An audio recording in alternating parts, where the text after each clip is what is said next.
Chapter 1.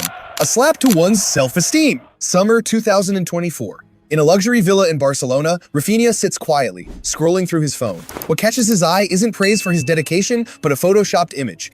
His number 11 shirt draped over the shoulders of Nico Williams, a player who hadn't even set foot in Camp Nou yet. It was an insult. A slap to the self-esteem of a Brazilian man built on pride. People talked about shipping him off to Saudi Arabia like expired goods just to save a few million euros in the wage bill. Fans labeled him a supporting act, a surplus to requirements, an obstacle to the rise of Lamine Yamal or other glamorous stars. But fast forward to this morning, Al-Awwal Park Stadium is shaking. Real Madrid, the team of Galacticos of Mbappe of Vinicius, lies in ruins at the feet of the man they tried to discard. 2 goals, a devastating performance, and a defiant smirk. Welcome back. Today, we aren't just talking about a match. We are talking about an epic of perseverance. The story of Rafinha, the man who turned boos into applause and skepticism into terror. From the man who was almost sold to the new king, the captain steering the Blaugrana ship. Chapter 2.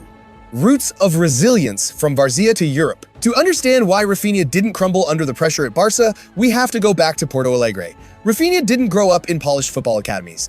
He was forged in Varzea, the most brutal amateur leagues in Brazil, where young players play on gravel-strewn pitches against butchers ready to break your legs. There, if you are weak, you are devoured. Rafinha learned to fight for survival from day one. When he moved to Leeds United under Marcelo Bielsa, the world saw a pressing monster. Bielsa tempered him into a lungless warrior. But when he rejected Chelsea and Arsenal to choose a Barca drowning in debt, many called him crazy. They said he lacked Barca DNA, he wasn't fluid like Ronaldinho, nor a genius like Messi, he only had hard work. And at Barca, people often despise hard work if it isn't wrapped in elegance. Chapter 3. Dark Days and the Shadow of Dembo. His first 2 seasons at Camp Nou were an extreme psychological test. Under Xavi, Rafinha was always the afterthought. As long as Ousmane Dembele was there, Rafinha was the default plan B. Even when he scored, even when he assisted, people still scrutinized every heavy touch and every inaccurate cross. The breaking point was last summer. Barca's management openly courted Nico Williams. They saw Nico as the perfect piece to form a divine wing duo with Yamal. Rafinha was put on the chopping block. He admitted in a recent interview, "I cried, I felt disrespected." But instead of demanding a transfer, Rafinha did something unexpected. He trained like a madman. He hired a personal coach, a nutritionist, and most importantly, a sports psychologist. He declared on Instagram, "They can say what they want, but I'm not going anywhere." That wasn't blind stubbornness, it was the confidence of a man who knew his worth. Chapter 4. Hansi Flick and the Magic of Trust. And then the greatest turning point arrived. Hansi Flick. If Xavi saw Rafinha as a pure touchline winger, Flick saw a war machine. Flick told Rafinha, "I don't need you to be Messi. I need you to be the you from Leeds, but at a higher level." Flick pushed Rafinha into the middle, allowing him to roam freely and exploit his divine ability to read space.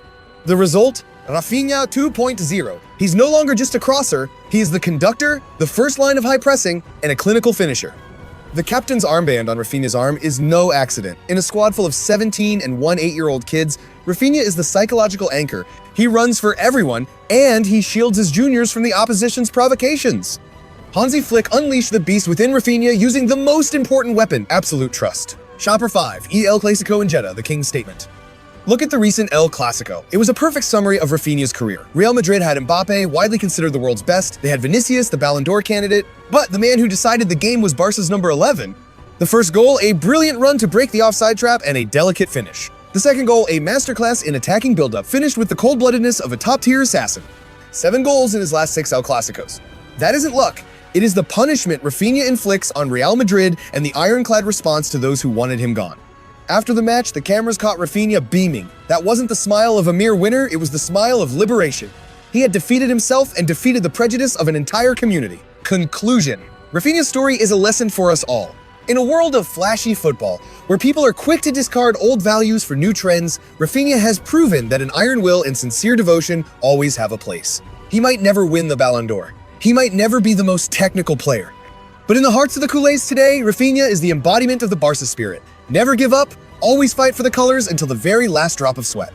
Rafinha has gone from scapegoat to talisman, from surplus to the nightmare of Real Madrid. And this journey is perhaps just the beginning of a new era at Camp Nou under Hansi Flick. Question for you all. If someone asked you right now, who is Barca's most important player, would you be brave enough to name Rafinha as number 1, or do you still think Yamal is the soul? Let us know in the comments. And if you love these deep dive football stories, support us by hitting subscribe and turning on notifications. Every sub is motivation for us to dig deeper into this volatile world of football. Thank you for listening, goodbye, and see you in the next video.